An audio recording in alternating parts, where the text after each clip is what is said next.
Votre groupe de sécurité a un rôle fondamental. Il permet de pallier au problème de surpression d'eau de votre chauffe-eau. Si votre groupe de sécurité coule en continu, il est certainement temps de le changer.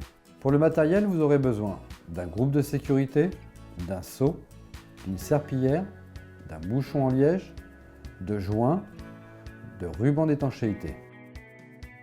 Pour les outils, vous aurez besoin d'une clé à molette, d'une clé plate, d'un tournevis.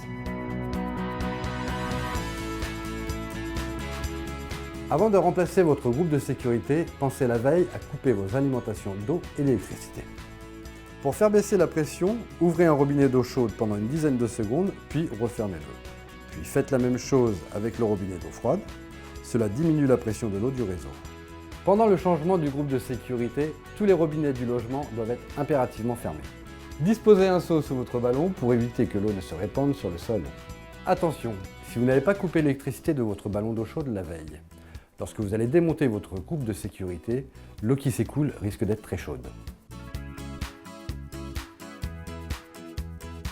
Dévissez le siphon en plastique qui est raccordé à la vidange, puis démontez la rivido du groupe.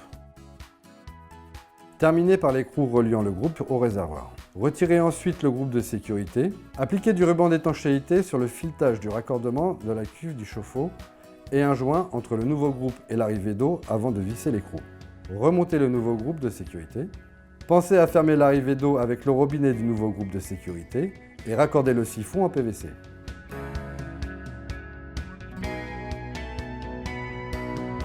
Ouvrez l'arrivée d'eau du logement, puis du groupe de sécurité. Afin d'évacuer l'air dans le ballon, ouvrez doucement le robinet d'eau chaude, mais dans une autre pièce.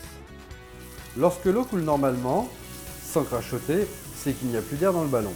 Refermez alors le robinet d'eau chaude. Remettez enfin le courant au niveau du disjoncteur. Votre chauffe-eau peut à nouveau être utilisé normalement et dans de bonnes conditions.